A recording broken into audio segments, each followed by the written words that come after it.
Good evening, everyone. My name is Rudy Page, and welcome to our World Intellectual Property Day.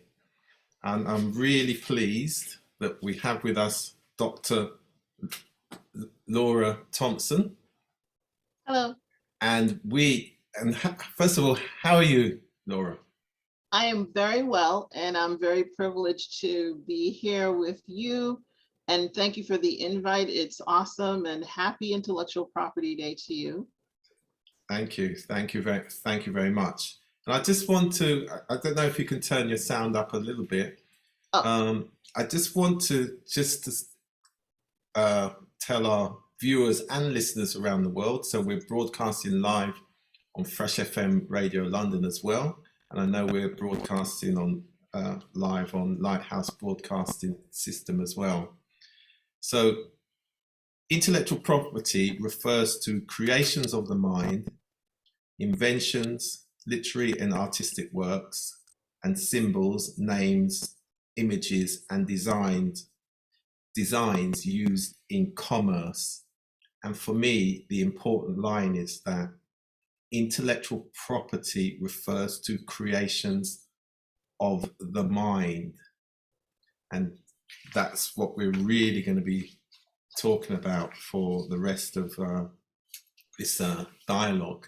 And I'm really pleased that you're the first for today. And it's been said before that the future is uncertain, but this uncertainty is at the very heart of human creativity. Creativity is about unleashing the potential of the mind to conceive new ideas. Innovation is about introducing change into existing systems, and where we are now, it's about also creating new systems and creating new institutions that meet our needs for now and in the future. And also, of course, it's about developing competencies to make new ideas viable. And that's why we need the academics, the entrepreneurs collaborating, joining forces so that we have new, what we would call combined entities, new anchor institutions and systems with the business models that can go right across borders. And I'm so pleased with you being the first, because that borderless land is in the metaverse. So we're pleased that you're here as an expert. So, well, we're Laura, all learning. I'm not an expert yet, but we're all learning. So yeah, it's evolved. It's evolving. It's relative, isn't it? If you think about it, any expertise is relative. Yeah, it's true. Right, because pre-pandemic we could have been an expert in many things, but true. What we need now and in the future to meet our needs is very different. So Laura, before we get going, tell us a bit about yourself and your background. Well, I'm a human being. That's the most important thing to know. I'm a musician, love music, and play a couple of instruments now. Start off on piano and then went to a little bit of guitar. People laugh at me when I play drums, and I'm starting on saxophone at the moment. Besides for that, academically, I have a doctorate in information systems, and I feel that it's important as a practitioner.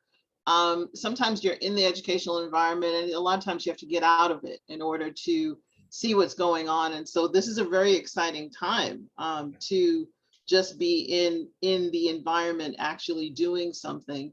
For fun, I own a nonprofit organization.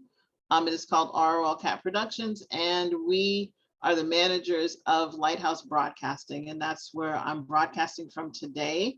And I'm so happy again to be here. Our focus at Lighthouse Broadcasting is on mental illness and just dealing with the stigma associated with mental illness. Great. And we will touch on that at some point, because our theme, creativity, well-being, progression, and the metaverse. Yeah. So what are the components of the metaverse?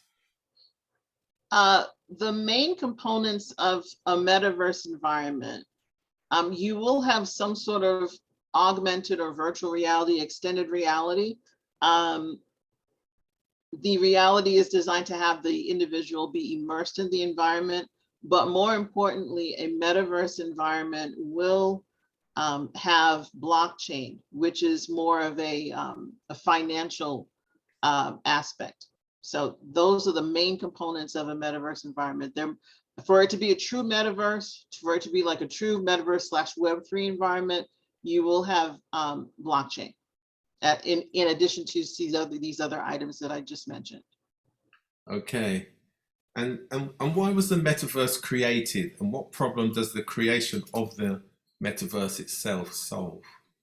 Well, if you can think of the Web 2 environment, which is the GUI interface that we deal with, that we call the internet, one of the biggest challenges and biggest things that people are making a lot of money off of is hacking and people taking folks' identities, identity theft, that sort of thing. So blockchain is the thing that really helps to verify these transactions so that we know that we're dealing with the right person. And so the real problem that the metaverse solves is that of encryption and hacking, and so it's the verification of transactions, whether they're identity or financial, etc. Okay. So we're in the midst of a technological revolution. What are the spiritual values and mindset required to contend with these facts of life as they are now? Well, and a lot of this is my opinion and my conjecture, but it also it resonates with a few of the groups that I'm connected to in certain environments. I believe that I believe the pandemic has been successful in backing organizations in general into a corner, and that corner being at home. Being away, and so it created a disruption in the way that we do business. And disruptions are, in my world, disruptions are good. I consider myself a disruptor in the music and arts and entertainment field. So from a technology standpoint, disruption is good because we find new and innovative ways to do things. So if now you are a church or you're an organization that provides spiritual guidance for people, the thing that you now need to consider is how do you achieve engagement, and so anybody that wants to achieve any form of engagement needs to consider what the Web3 environment can do to help people, or the metaverse environment can help to help people to remain engaged. Again, the pandemic had people be separated away from the face-to-face environment. Now with things like Oculus and Vive, and even in some cases augmented reality glasses, and a lot of these things have been around for a very long time. It's just that it's hit mainstream now. And so it's a factor because we've had a disruption. And so in order for religious organizations or anyone to stay cutting edge, they're going to have to go to that target base that's already in this world, in this particular world or metaverse. And as we're now here, so in a sense, you're talking about relationships. Yes. And how to rebuild. How to maintain. But there are people in isolation. But also from a system point of view, where historically there may have been system indifference to the needs of people. Because if you weren't in the physical space, then we didn't necessarily know you were there. Right. Or if there were inequalities, there wasn't necessarily a plan to actually address those inequalities. And of course, the pandemic has brought many of those things to the surface. You see this everywhere, even in it's been in education, and I might talk a lot more about education environments where engagement, and how are you really getting engagement? How do you know that you're really getting the person that you're talking to? So it's everywhere, and it's just, and so of course with churches and anything that required people to be connected. If you're in an environment, Web 2, that you weren't sure already if you were getting the right person, because of things like encryption and identity theft, then I'm not saying that Web3 makes it better because people come as avatars and that sort of thing, but a true Web3 environment is one that is verifiable. And so that's what people need to strive towards in terms of relationships, because then you are dealing with the person that you've always known. So there are things that demark them. How can I tell that I'm speaking to Rudy Page? Well, I could see you. Okay, how could, if I didn't see you, how could I know that it's you? Your voice print, your mannerisms. And so there are some things associated with your characteristics that will become meta, and those meta will be verified over time. And that's how we will know who we're dealing with in this Web3 space. And same thing with churches. I mean, churches or any religious type organization, we have to get past the way that we have been engaging with people, where you have to come to a location. You have to get past the physical location and now begin thinking about, how do I engage beyond the location? Absolutely. So we now have access to powerful new media and tokens as means of creating currencies and economic value. Where do you think we should start our learning? In terms of tokens and our learning, you mean as far as all of us as a collective? It's the whole landscape, because we're now saying to people, and we always talk about the 21st century skills of collaboration, creativity, communication, critical thinking. So we now have to apply that mindset to these new media. The means of communication has changed significantly post-pandemic, but the needs haven't changed, as we've just touched on there. And as I said, and we have these tokens now, so we have new means of currency and of exchange and creating economic value, as you mentioned earlier on. So the basic question is, where does the population and the different groups at their different levels of education start their learning? Well, my initial they're learning in general, or they're learning about the metaverse, because they're two different things. All right, but okay, let's just talking about the learning to enter the pathway, because one of the challenges, which I guess will come from those who are there to teach, it's that we've got to ensure the barriers are low enough, so we don't ask people, where do you want me to start the learning? If somebody says, well, I need to learn, right? So what's the lowest barrier? What's the lowest level that people can come in, and with their creativity they'll go as far to achieve their potential? So to my mind, this is the new advantage that we now have compared to the old ways, where learning systems were also used as barriers for entry. Okay, really, so this is a loaded question. So I'm going to break it up into two segments. Okay, so first segment is barriers to entry. So the truth is, a person can enter a metaverse world now. There are software, as long as you have a computer, and in some cases a mobile phone. People can actually enter the metaverse environment. There is a website called Alt Space VR. That's ALT space, V as in Victor, R as in Robert. Alt Space VR will enable people to download on a Windows and on a Mac platform access to be able to go into alternative spaces. One of the advantages of Alt Space VR is that you, as an individual with just a computer, can engage with someone that actually has the Oculus glasses. So you're in the environment, as long as everybody agrees they're in the environment. And there are plenty of groups out there on Alt Space VR at the moment.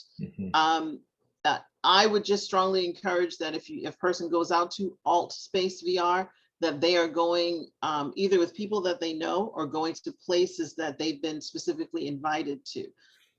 There are comedy clubs currently out there. There are churches that are out there.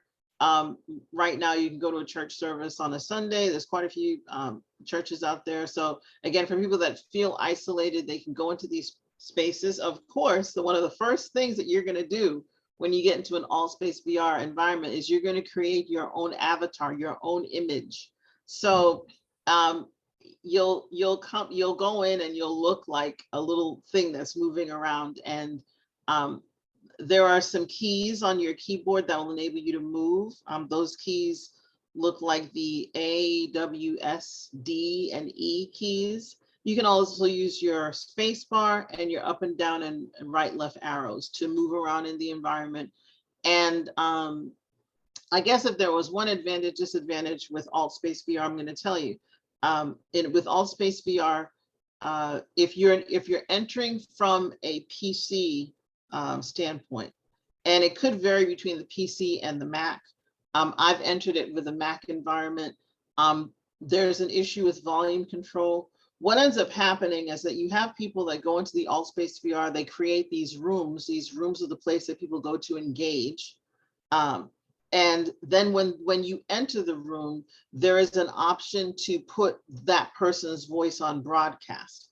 If that person's voice is on broadcast, it will be louder than anything else that you hear if you're entering from a PC environment. When people have the Oculus glasses, they can control the sound well. People that don't have those glasses, you have to succumb to whatever the noise and the sound barriers are. So that's just something to consider for people that go into the alt space environment. The other, there's one more called spatial.io. spatial.io. That is another metaverse environment that people could enter from their computers. You can also enter from some cell phones as well. You can download the Spatial app, and that enables people to enter a metaverse environment and engage. People do art shows, so you can walk through art galleries and things of that nature in that environment. Okay, so that's one phase of engagement, and the walls being lowered and broken down. Mm-hmm. As far as education is concerned and tokens, which is the second part of the question, that slope is interesting because the idea of education tokens has been around for a long period of time. Teachers have used tokens to reward for good behavior in an environment. And so I'm going to say something to you is probably going to trigger some more discussion, but tokens show up when there is disruption. Mm. And it's always been a way to control disruption. And so in a sophisticated education environment, those tokens have maybe rubric classifications like modes of behavior in order to receive the rewards for the behavior. That being said, for people to use token or tokenomics or create a token economy, that token economy will eventually, if done right, pull together a group of people that have like interests that, and it could be gaming, it could be anything that like people that have like interests. Token economies are the things that help to build and maintain communities. And I'll just say in a nutshell, if you could probably have more discussion about this. The key is not only relationship, but maintaining the engagement. Exactly. If you can't maintain the engagement, then the tokens are valueless. Yeah, because the reason why I think the token will be important in the future, if we look at particularly Caribbean population group in the UK, they used to have a partner system, and it's quite obvious to some of us that that partner system can now be translated through tokens into this metaverse world. But that's a subject for another time. So yeah, we can definitely have a partner discussion. Yeah. again. Absolutely, absolutely. Hmm. So what do you think the people of the 22nd and 23rd centuries will think about us and our approach to solving the problems of our time? Well, first of all, assuming that our broadcast is uh, carried forward into the Web3 space where people can see it beyond this time, which that's doable. I think the first thing to consider is that um, people will be people in that decade or in that time, they might be pleased that we chose to engage and have the discussion and share and consider the possibilities.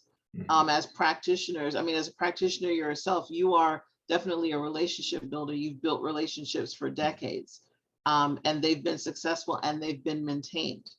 And so verifying those relationships now and continuing that effort, um, it, it's the story. It's relationship economy. People think it's money. All this really, the currency is relationship. Yeah. That's the main thing. That's the main thing that I want to say. Yeah. Right. So in a sense, then, that those looking back at us should be able to identify the relationships that we built up over this time. Yes. If you think about the importance of building long-term, and of course, and these are built on, origin, identity, culture, cultural learning, cultural communications to the generations that are following us. There's so much to be said about cultural learning, because that in itself is a demographic that's already segmented, and you can't fake a cultural nuance. Yeah. And people that are familiar with the cultural nuance, they know. So the currency is relationships. It's the exchange. It's the exchange. The token is really the exchange of that relationship. And again, today there's a heightened awareness of tokens and the exchange of what it means. Like, okay, well, I can get an NFT. I can get. You can get those things, but really, the token, the economy is based on a continual relationship utility. Like, what is it that we're exchanging? How long do we get to exchange that? Hopefully forever. Yeah. And hopefully it goes down through the generations as well, if we're talking culture. Yeah. So we now have an opportunity to do that with the new media and what we can now access.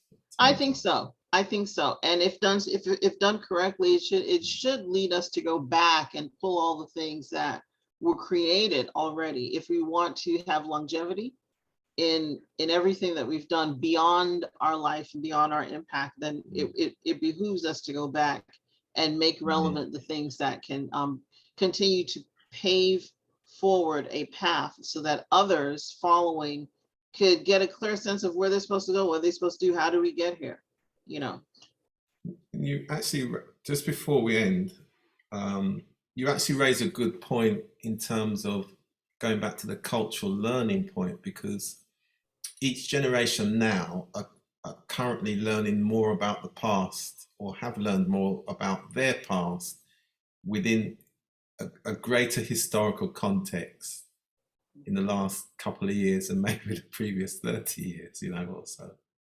So and again, all of that can feed into where we're heading in the future as well, can't it?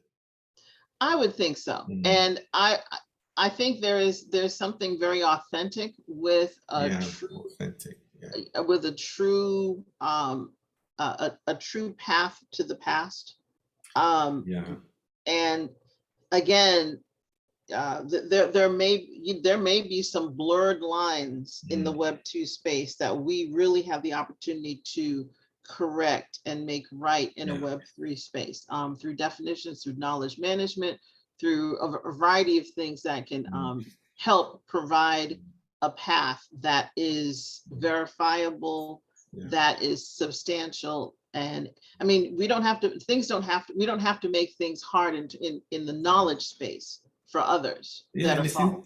And you raise a good point there about verification, because we're now in a position to verify historical facts in a way that, again, that we haven't been able to over generations. Yeah. Again, topic for another day. Right, thank you very much for that. And it's a great introduction to our World Intellectual Property Day. I'm really pleased. And if there's any last point that you want to make in particular as it relates to Lighthouse Broadcasting, this is your great opportunity. Oh, well, we are on multiple platforms: Apple TV, Fire TV, Roku, Android, and we're also a mobile app on the Android and the iPhone. You can look for Lighthouse Broadcasting LVTV. Download the app; it's a free download.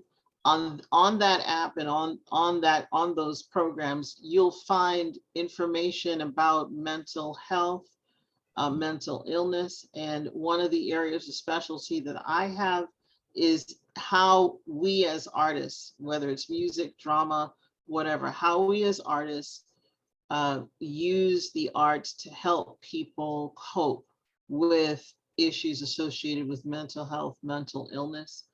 We have a spotlight channel that kind of explains some of the things that we're focused on, and there's a lot of definitions on some of the channels that help people understand some of the modalities in mental health and mental illness. And again, we want to help erase the stigma associated with mental illness. Yeah, and we certainly look forward to working with you closely as we bring our community wellness dialogues onto your platform. And and then and particularly our focus is on the way our communities face their challenges and how they overcome some of those challenges for the well-being of themselves and society as a whole. So a lot of that we'll be sharing that, and we have what we call our trusted messenger model as well. So it's important that our communities are informed, they're reassured by our trusted messengers so that they can make their choice. And again, it's about self-care practice for life. So I really look forward to working with you across all our platforms on that programming. Yeah, you've done a tremendous amount for a long time in this area, writing, teaching, connecting people across the diaspora. And I'm really pleased about the opportunity to work with you. I've been following for a long time, and I don't mean to make it sound, I mean, I guess we all sound old now, but but I've been following enough to know the relevance of the message, and looking at the response and the way that people are engaging in this dialogue. I'm very encouraged by the idea of having discussions, because sometimes if people can actually self-identify what's going on, that's about 2/3 of the journey there. It really is. And of course, our overall theme will be along the battlefield of the mind. Yes. Faith and spirituality in mental health services, and how and the services are the community services, right? The services that we provide for ourselves. How can we improve them? How can we access them? And how can we share and be transparent in the delivery of those services? Because all of that fits into prevention. And what we want our community to do as generations go forward is to prevent us going into the various systems where once you're in the system, you're ill, and and so we want to keep people out the best way we can, but also at the same time, going back to your earlier point that if somebody is having mental ill health or challenges or wellness challenges, they should still be treated with love, compassion, and with humanity. Yeah. And included, because they have creative skills and they've still got a potential to meet, as well, if they want. I mean, we can actually go back into the discussion about token and tokenomics and just see that tokens were used in educational environments to reward behavior, especially in the case of people that have a mental challenge or learning disability. Yeah. So tokenomics and the idea and how all of it connects, it's really an ethnographic study here, and those people that really understand the connection can really build some verifiable solutions to just help people get through, help them cope, and that's the continuing work. No, absolutely. And you make a good point as well about comparative studies and sharing the learning, comparative learning and delivery, because of course, got African and Caribbean population groups in the UK, African communities, Caribbean communities, African American communities in the US. Then of course we have the Caribbean itself in terms of the diaspora. So there's a lot that can be done across the various population groups. And the other good thing, or important thing I should say, is that April is Autism Month anyway for you guys in the US. And so we've had Wayne Hall from Atlanta talking about autism awareness at the weekend. So that was quite good. So again, we're in a position now, as we say, to join the dots and reduce the barriers for sharing learning, building relationships based on collaboration, trust, and cooperation. Which is the important thing. I'm excited. It's an exciting time. It really is. Right. So thank you very much, Dr. Laura Thompson. Thank you for having me. I appreciate it. It's fun. Great. See you again very soon. Okay. Great. Thank you. And see you again, everybody. Thank you very much. Fresh FM Radio London listeners, and we'll be back soon.